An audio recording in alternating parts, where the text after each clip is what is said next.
It was the middle of the night in a village in the Helmand province of Afghanistan. American Special Forces and their Afghan partners had just stormed a large home, suspecting a Taliban terrorist was inside. While the men of the house had been rounded up into one room by soldiers, the women and children sat elsewhere. They had something to say, but they weren't allowed to speak to any men.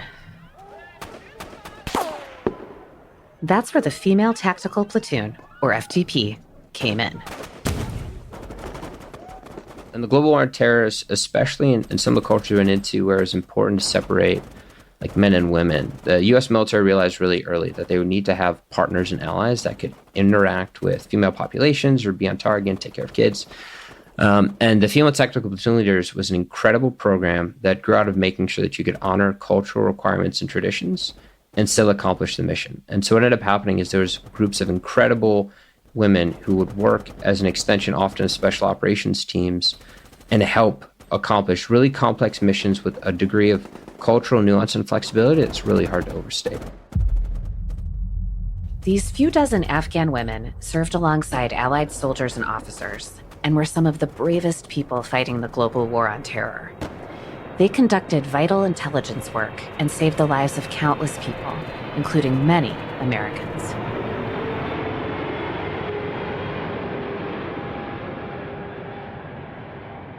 And when the withdrawal took place in August of 2021, many of these women were brought to the United States to avoid punishment or death at the hands of the Taliban.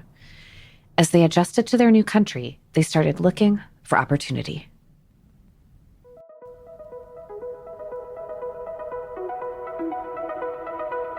And that's where entrepreneurs Alex McLeod and Army Major Jay Long came into the picture.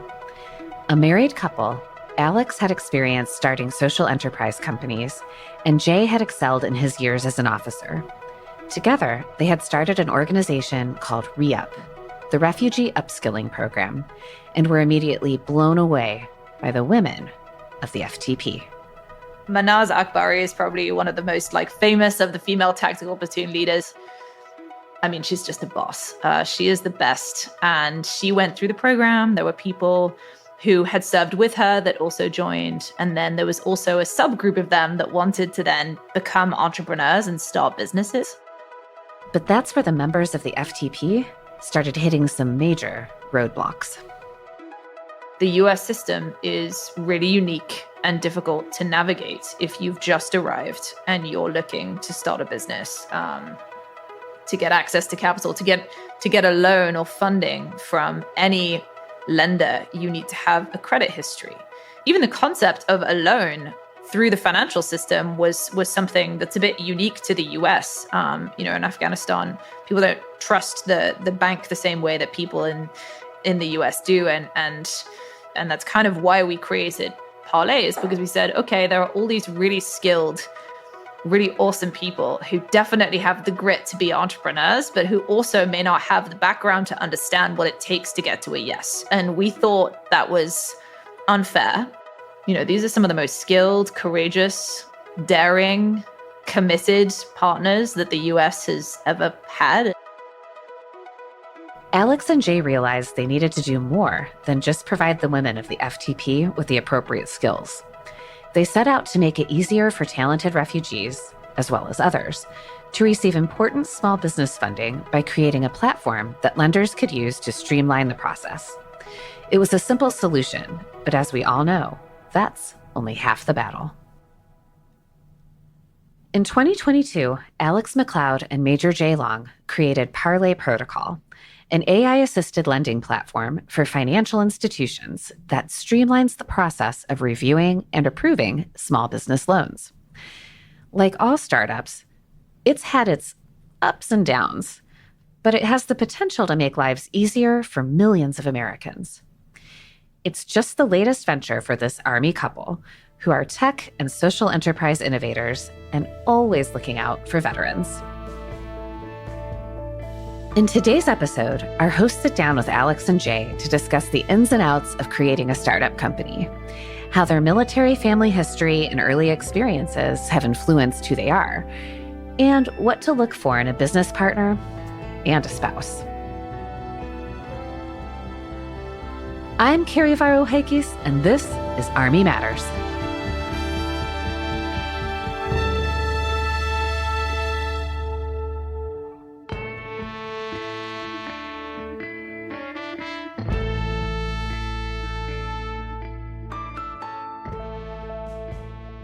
Well, hello, everyone, and welcome back to another episode of You Know What? Army Matters podcast series.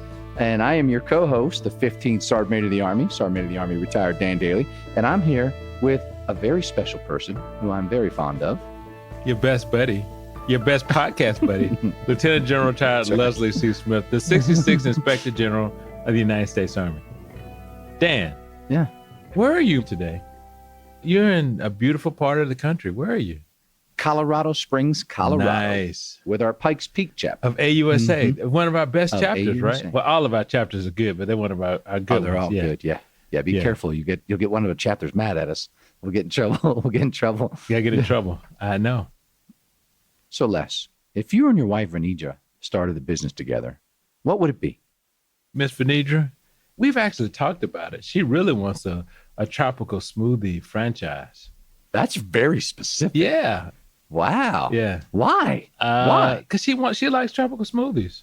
I guess that's a good Yeah, I reason. mean, you know, right? Yeah. Yeah. What about you? You know, I think many couples talk about, starting a business someday. We've thrown around a couple ideas, restaurant. I always wanted to create a brewery because, I brew beer. We've talked about that in the past. That would be fun. I also have aspirations to be a handyman. I'm really good with tools and wiring. And Dan's handyman shop? That's exactly what I was going to call it. And then Holly would run all the books, because she's a finance major. And I don't know. You can show up and ring the doorbell. Hi, I'm Dan Dailey, the 15th Sergeant Major of the Army. Oh, co-host of the Army Matters podcast, Yes. and I'm here to change your light bulbs. Well, thank you. Yeah. Here we go. Last question. What's the best banking or investment decision you have ever made? I think purchasing our first house and then and becoming deliberate about investing. I mean, it's easy to say that, and even when you have the TSP, for our listeners, especially if you still like to do it, just do it. And if you work at a company, do the matching and just forget about it. And just really being deliberate about it. But find somebody who looks out for your interests versus their own. Yeah. How about you? Yeah.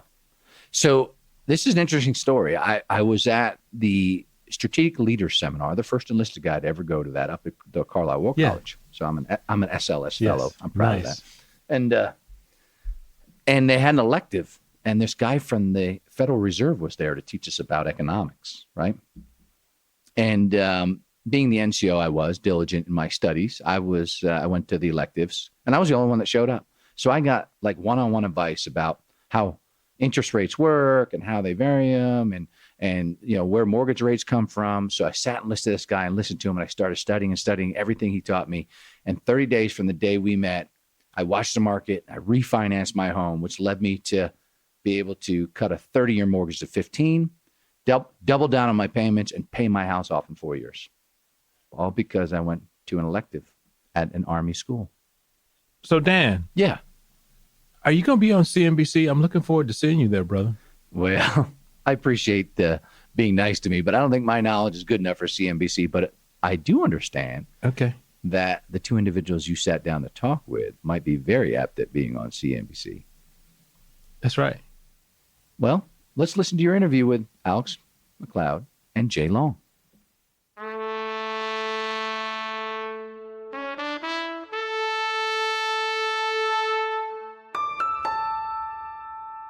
Hello, everyone. I'm Lieutenant General retired Leslie C. Smith. And today, not only do we have one guest, we have two guests.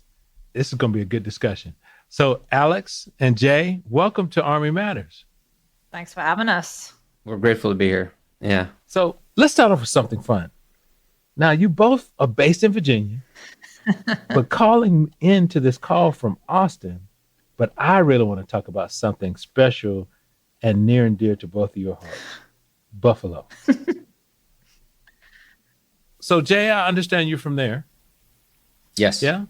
And Alex, you were studying there when the two of you met? That's right. Was it cold there?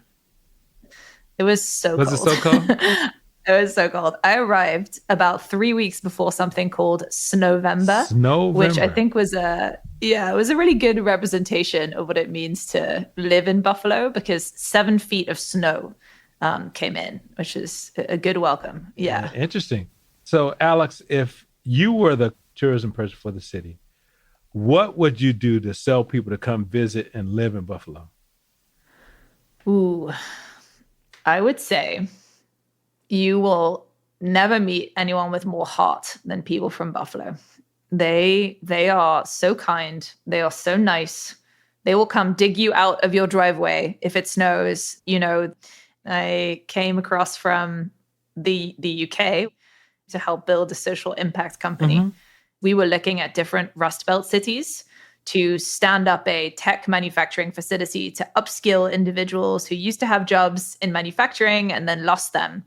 And we were looking at different places all around the country, and Buffalo stood out because people said, okay, what do you need? You need an accountant? Here. You need a space? Here. What else do you need? You need people? And they were just ready. Really? And that spirit, that energy, that's Buffalo, definitely.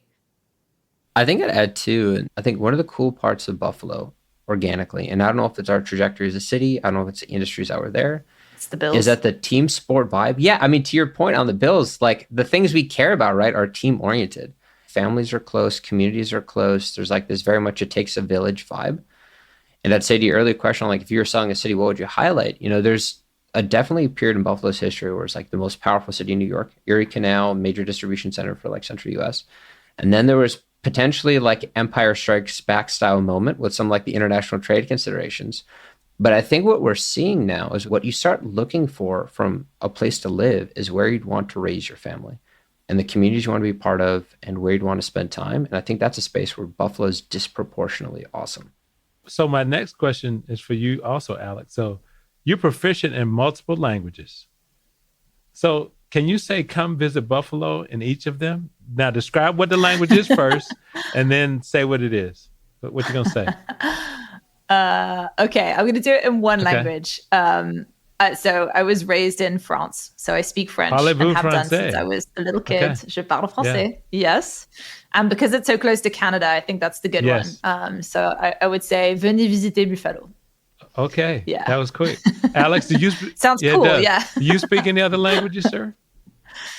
Not well enough to speak publicly. Okay, all right. So let's jump into background. So, Alex, you were born in Hong Kong, and so that's pretty cool. Mm-hmm. Grew up in France, like we talked about, and originally are British. And some of your family members served in the British Navy. What did they do, and what did that teach you? Oh, gosh. So my grandfather was a captain in the Royal Navy.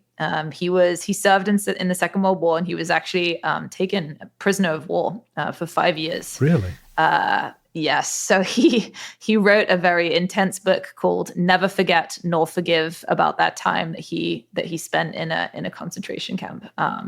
But he obviously service is a huge part of my family as a result. And my grandmother was also in the Women's Royal Navy Service. And then my uncle also served. So it's a strong thread.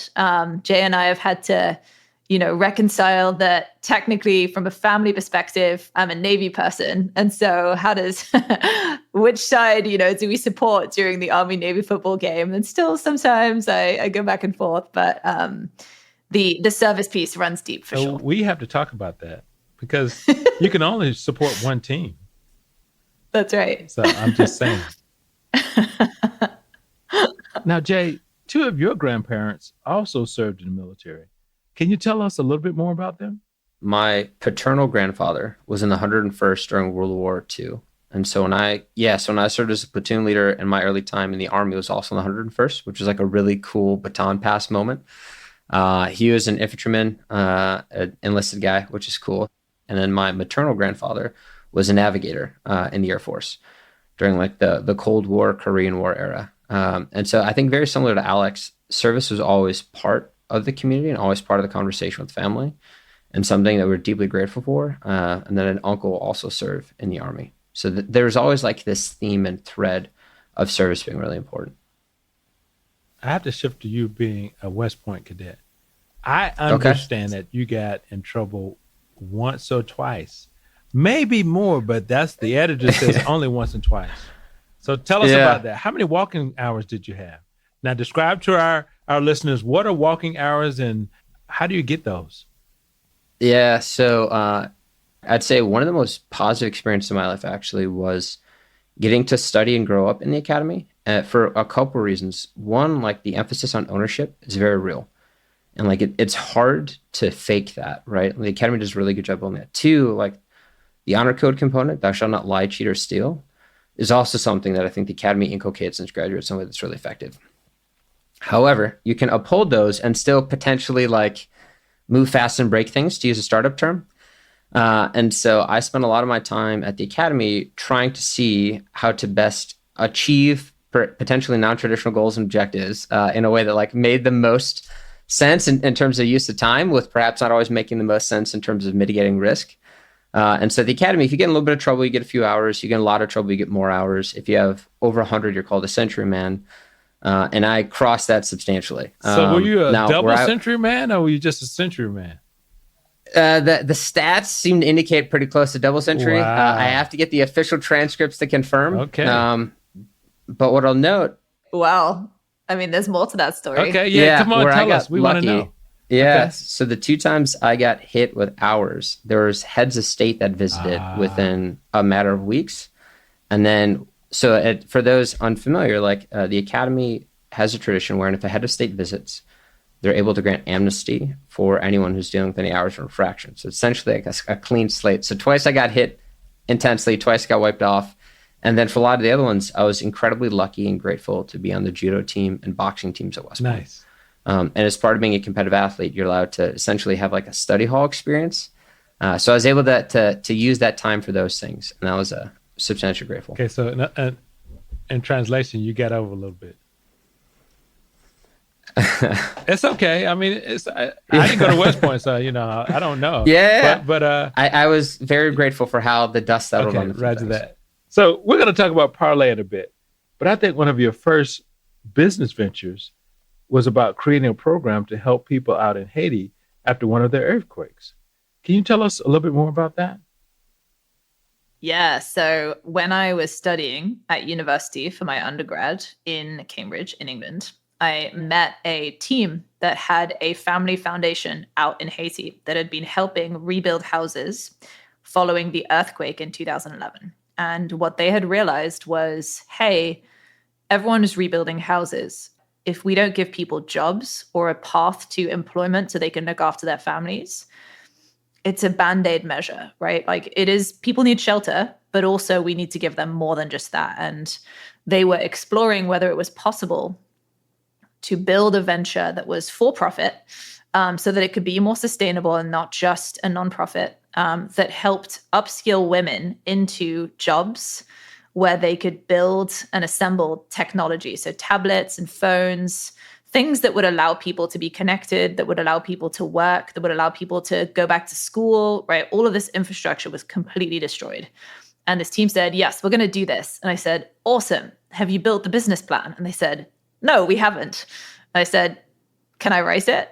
And they're like, sure, yeah, you can do it. Go ahead. And that was it. That kicked off a lifelong pursuit of trying to solve hard problems in creative and interesting ways. Now, the two of you then started a nonprofit called Globally Re-Up. Can you tell us a little bit more about that and how it led directly to the starting of Parlay? So after Afghanistan fell, like many other veterans who served there, we got really involved with resettlement efforts. And we first realized there's probably an opportunity to help allies and partners land impactful jobs. So Re-Up, the refugee upskilling program, was stood up under a nonprofit led by a guy named Josh Marcuse, who's been a tremendous force for good in the defense innovation community. We ended up seeing that there's this potentially more silent problem, which is financial integration. So in the US, sometimes getting access to an apartment is contingent on having credit scores, and getting access to jobs or a card to get to a job is contingent on capital access. So there's like this big problem. behind the scenes. And as we spent more time and energy working on how to help with capital access, we saw that there was this gigantic opportunity to help people across the country. Up to 100 million Americans, depending on your degrees, are unbanked or underbanked. And that in the US, small business lending in some ways is akin to like micro lending, which won the Nobel Prize for Muhammad Yunus with Grameen Bank. So there's this really cool opportunity to expand access in a way that's sustainable and empowers communities by focusing on the way they can access the resources they need to create impactful jobs. Josh Marcuse, who said, guys, come do this here. And he let us kind of run this program under globally. And a group of incredible people came through it. And so even just laying the groundwork to help people understand that stuff, that took a long time. We worked on it as best we could. We were not experts, by the way. We now have become pretty darn knowledgeable on that because it's just so difficult and so complicated. And that's kind of why we created Parlay, is because we said, okay, there are all these really skilled, really awesome people who definitely have the grit to be entrepreneurs, but who also may not have the background to understand what it takes to get to a yes. So how did you meet? Who saw who first? And, give us a little bit. The inquiring minds want to know. Jay, you want to kick this off? Sure. So as an Army officer, I was lucky enough to get to 1099 a little bit. And my best friend from high school was the brother of Alex's best friend from her MBA program. And so when I landed, I was like, hey, is anything going on? And he said, you should probably come out and join us. I was like, great. And I, before Alex, didn't believe or know if love at first sight was a real thing. And within like a matter of moments, it became incredibly apparent that this was the most incredible and impressive woman I've met in my life. And the decision was made pretty much immediately, at least on my end. All right, Alex, from your end, what did you think when you first met him? It was very similar. I'd had a bad day, and I remember being at this dinner, not being in a good mood. And my friends know that I'm not in a good mood, and they're trying to figure out how to make things better. And Jay walks into the room, and there is very much a before and after to that. Not in a like cutesy way, in a just, okay, things shifted way. And yeah, I mean, since then, I think basically that first meeting onwards, Jay and I have been building stuff, creating stuff, doing stuff together since. I don't think we can help ourselves. It's like maybe a bad habit, but it definitely persists in what we do today. So what was the exact moment when the two of you discovered you made a good team as co-founders? Somebody with a military tech background and somebody else with a multiple language background. Yeah, I can start on this one. We were working on a project in like the national security innovation space, or at least I was. And I was chewing on it, and we had ideas about how do you better bring Silicon Valley strategies and techniques to the tactical edge. And at this point, it was entirely verbal discussion. And Alex asked very succinctly, like, is this written down anywhere or in any form of a deck that a leader could understand and adjust? And my answer was no, because as a soldier, I was used to just kind of briefing, and that was sufficient. And immediately we got to work laying out the foundations and framework for methodologies that we later use in a host of environments.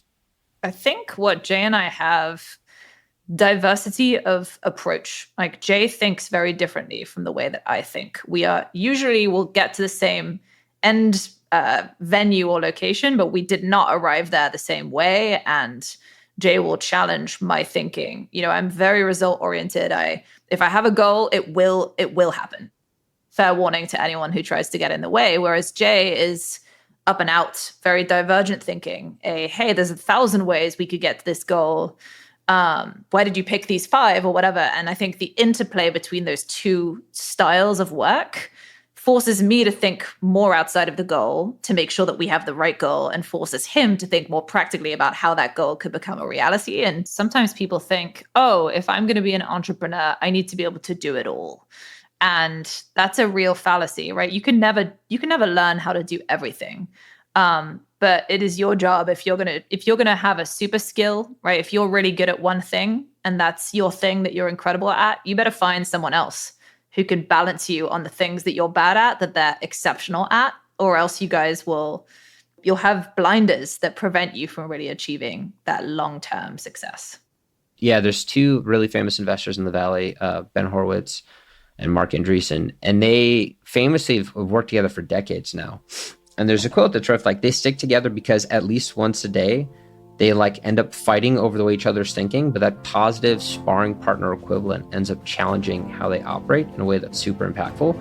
And I think we've been really lucky to experience a similar dynamic here.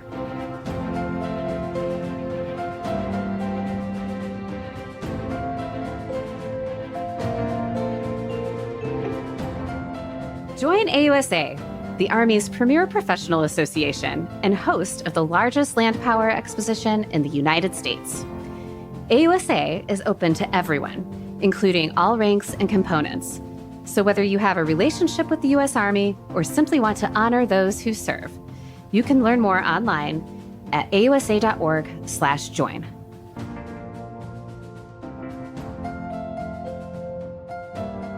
Welcome back, everyone, to Army Matters. Now, Jay and Alex, the company you're working on today is called Parlay Protocol. Can you tell us a little bit more about what it is and what it does? So we basically built software that helps the lender and the small business or the entrepreneur better collaborate to get them to a yes with that request for a loan. So we help the small business by providing an interface to apply that is easy, that gives them insights on how to improve. And then we basically use AI technology to make that as easy and efficient for the lender to be able to help the small business too. So our customer in that dynamic is the lender, but the small business owner, the entrepreneur, benefits because we're embedding education and an easy and intuitive process into that for them as they go. What's really cool about building the company is the amount of Army DNA that's been injected. So for example, we're a loan intelligence system. As a category, that was developed in tandem with a former West Pointer named Bruce Cleveland. The software we leverage and use to support our customers and provide capital access was built in large part from veterans that were alumni of the Army Software Factory. For our listeners, what was the Army Software Factory? Austin, Texas? Yes. So tell everybody what it is. We know what it is, but you got to describe it. For sure. So the Army realized that software engineering needed to be an organic skill set, the same way, say, medical skills are. Like, it's critical enough to the work we do that we need to have it in the house. And so it started this thing called the Army Software Factory based out of Austin, Texas, where it took a ton of absolutely incredible soldiers and trained them to be product managers, UI UX designers, and developers. And a lot of them have transitioned out, and we've been lucky as a team to have several of them on board. And we have, for example, our head of business intelligence was an alumni from the U.S. Special Operations community named Trish. Our engineers are Army Software Factory alums. And so it's for those listening, we're used to service defined one way. There are many super impactful ways that you can expand that definition and continue to be part of a really cool veteran business community that is invested in your success. Yeah, that's so cool. So what's the hardest moment that you've had in the short life of Parlay? Probably the beginning. It's always hardest at the beginning. I think it's always hard. But Jay and I, went full time on this in January of 2023. And we said, okay, if this is anything like the way the books and the films are like, let's just start by fundraising and then we can hire people, we can build the business. And March 2023, we went out. We were actually in Austin, speaking of Austin.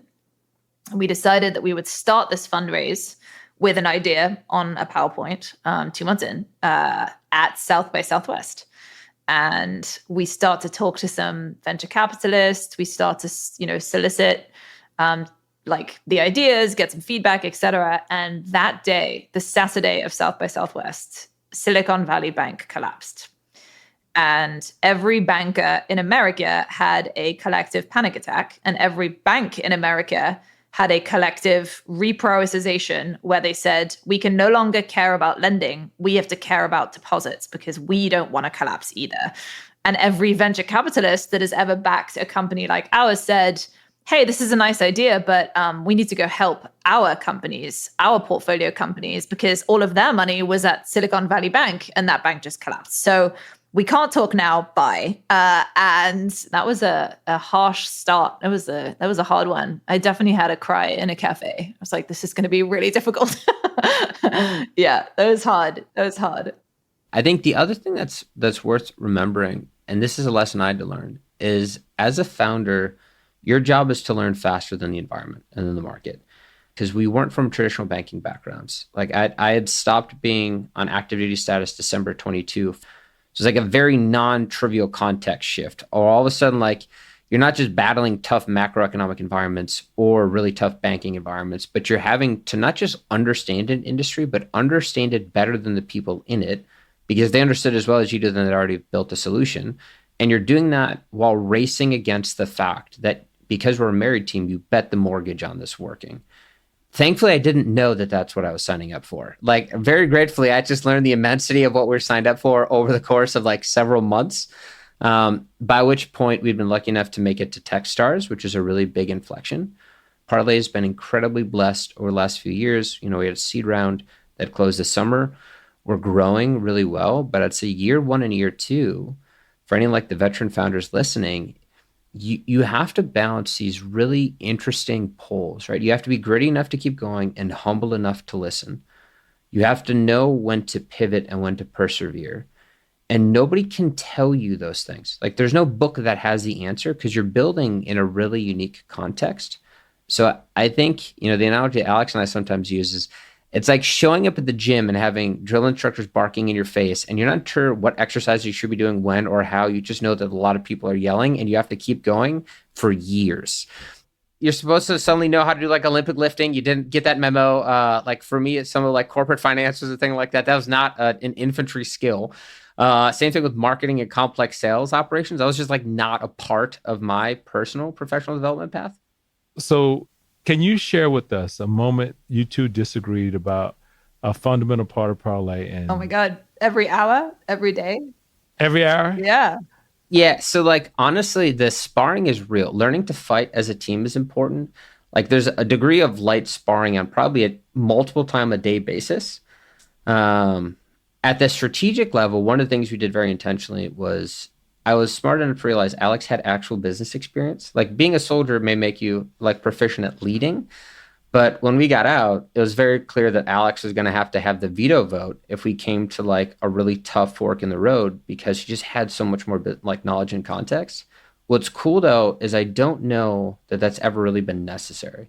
I don't think I've pulled a veto card. We've fought through a lot. We've like battled through James again, who's not on the call, but has been critical to all the good decisions. I often feel more often than not, Alex and James will agree and I'll be off. And then like the simple voting count is usually what's used. 2 or 3. Yeah. So you guys don't use rock, paper, scissors or anything like that? Okay. No. There's one scenario actually where when the three of us are deciding on a hire, if any one of us says, I actually don't agree with this hire, then we're not going to hire that person. That's the one exception to that. So let's jump to Detachment 201. You know, the Army is really fired up about it. And so, Jay, you're currently serving in the reserves as part of Detachment 201. Tell our listeners what it is and what is your role? Yes.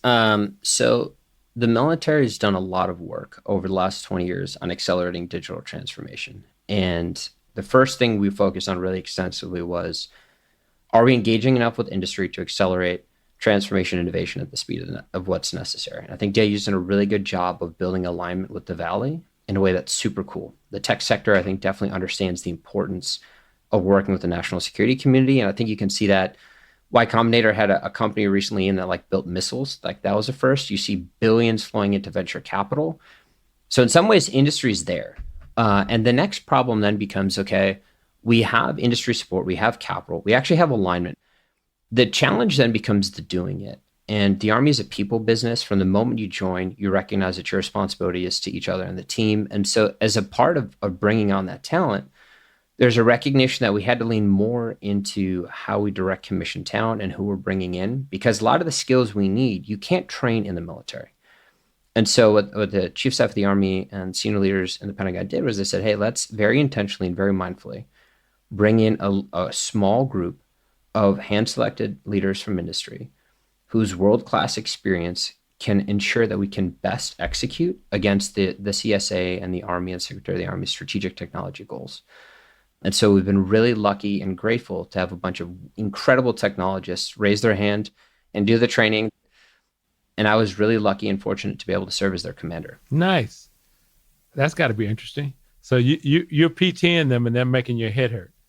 They're really good at speaking to you where you are. Like, I like to think that I've read a book or two, but you're dealing with individuals that have like rebuilt the modern economy and that have transformed, like created AI-based technologies that alter the way business and markets function. But what's been cool is that they have a very humble, servant-oriented leader perspective. They listen to soldiers. They're working as an extension of mission. Like, they're incredibly selfless in the way that they're serving, and that's something we're deeply grateful for. So one final question for you guys. What's the biggest piece of advice that you have for military couples that are thinking about starting a company together? I love the question. It's a nuanced question because I think sometimes people will get back to me and Jay and they're like, wow, you're a married couple doing this? I could never do that. In fact, that's probably the natural 9 out of 10 times that's what we'll hear. And in the beginning, that would bother me a bit because I thought, okay, well, I didn't ask you. First of all, I don't need your opinion on this. But second, is that a bad thing as a result? Should I be worried about that? We had some venture capitalists who refused to back us because of it. They were like, well, it's too much risk. We don't want to do that. They came around in the end. But it took a few years, right, for them to see how we work and to earn that trust. And so what I would say to married co-founders is, before you even decide to do it, know that entrepreneurship will make everything more intense. And so if you're a good team, I think it'll force you to be an even better team. If you guys have some tension or some hardship in your marriage, like it's going to make that 10 times worse. And for me, it's a preference of how I want to live. I want to build businesses. I want to create value. I want to do things that are unreasonable. And doing unreasonable things means living a bit unreasonably as well. Like, this isn't a 9-to-5, normal W-2 job. That never was part of the gig or the expectation, but we've taken it even further by living together and doing everything together 24/7. Yeah. So I think you have to know why you're doing it, because it's going to be years of pain, right? So like, you're actually going to found a company as a team. You're committing to like 18 hours a day working as a team. I joke sometimes that Alex is kind of like my Ranger buddy back in Ranger school, where you have to be like arm's distance away. Like, being co-founders and spouses, you're going to be working together a ton. The other thing I'd say, if you're even thinking about entrepreneurship, there's some things to take care of early. The first is like, you need to make sure that you've saved enough that you can afford to withstand that first 6 to 12 months. Because if you're going to go all in as a team, that's likely going to be your revenue source. So there's like some preconditions, and like Alex and I started saving and making financial decisions for this before launching that are important. So I'd say, 1, make sure your oxygen mask is on and you can do it. 2, I think it's really important to remind any listeners that you're only as good as your information environment. And the reason that's relevant is you need to be super mindful about who your mentors are and who you're learning from. Ryan Johnson, a really fantastic veteran founder, really early in our journey was really clear about, like, only listen to other founders and your customers. Everyone else is going to have opinions and they're probably going to confuse you, which has been true. That's good. But what do you guys do for fun? I mean, do y'all talk about financial stuff when you go on date night, or what is it? What do y'all do?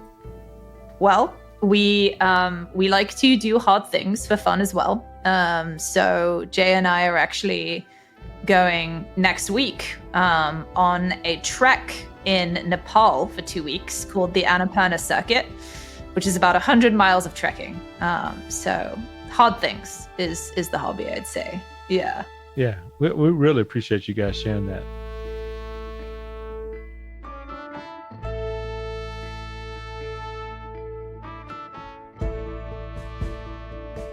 In late 2015, a number of military spouses at Fort Bliss, Texas, realized the cost of attending balls and formal events was too much for some, and set out to fix that by starting Operation Deploy Your Dress.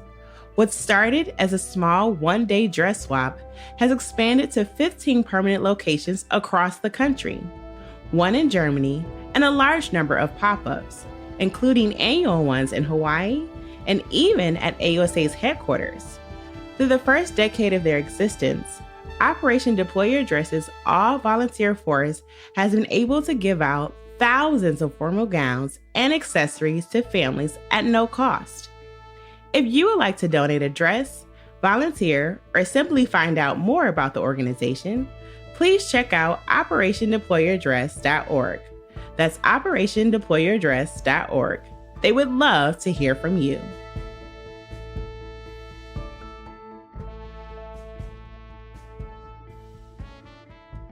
To all our listeners, thanks for joining us.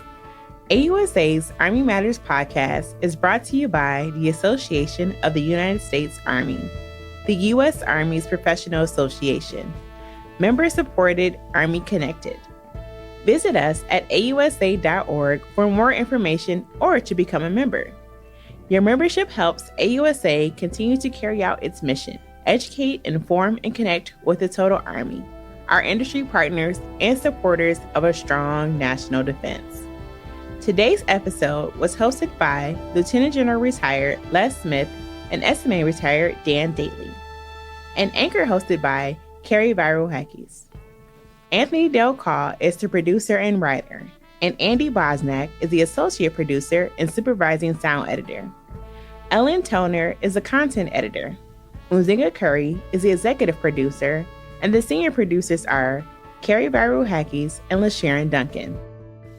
Be sure to subscribe to the Army Matters podcast wherever you find your podcasts, and please leave a review.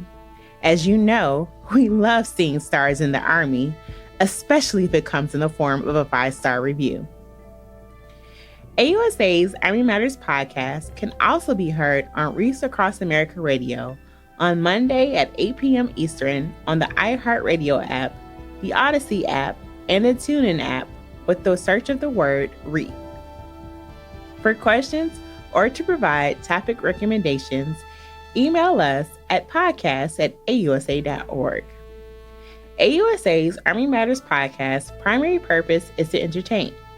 The podcast does not constitute advice or services.